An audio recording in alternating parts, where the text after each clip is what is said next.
I'm Shelly-Ann Dr. Shelly-Ann Weeks. I'm an author and an activist and a philanthropist. That sounds important, don't it? I have other things too, but that's what we're going to be talking about today.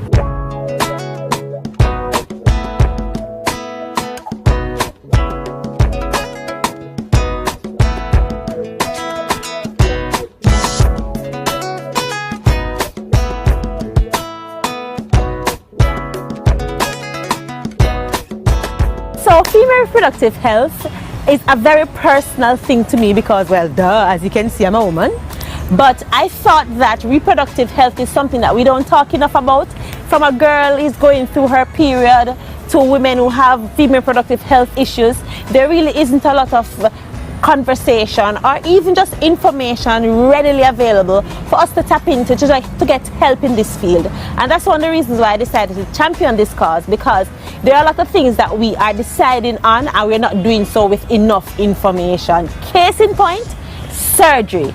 Now a lot of us have endometriosis, we have fibroids, we have painful periods, and we go to the doctor and them say you have to do surgery, and we say okay doc, and we go to the surgery. When really, if we had the added information, perhaps surgery would not be our only option, or perhaps a different surgery would be something that we can consider. So I just believe that the more information that we tap into when we're making decisions about our health, the better we can decide how we deal with it, and just, you know, what our recovery is going to be like. Because hey, after the surgery there is a whole lot of stuff that we also need to talk about. So that is why the awareness is so important.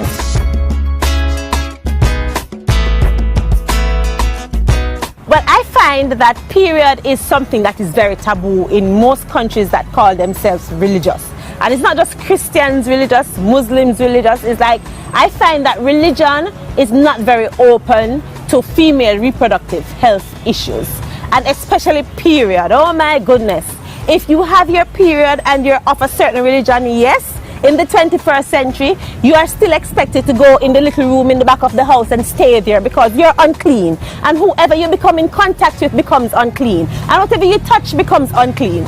So I don't know if that's more so in Jamaica than the rest of the world. But what I will say is that there are still a lot of people who are driven by this type of belief system. And for them, period is something that needs to be kept far, far away from civilized spaces, which don't make no sense, because where women are, period is. And if you have a problem with period, then go talk to your mother, because if your mother didn't have a period, you wouldn't be here. Think about that.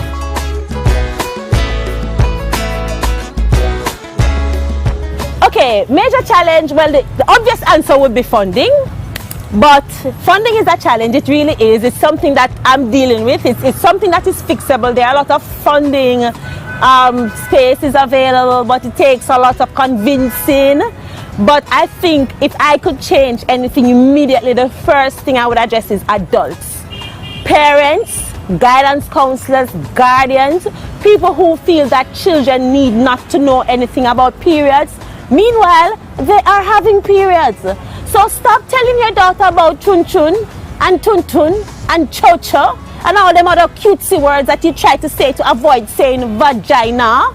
Because the fact is, if we don't educate young people about their bodies, then they grow up to be adults who don't know anything, and they are not equipped to deal with the issues when they come up.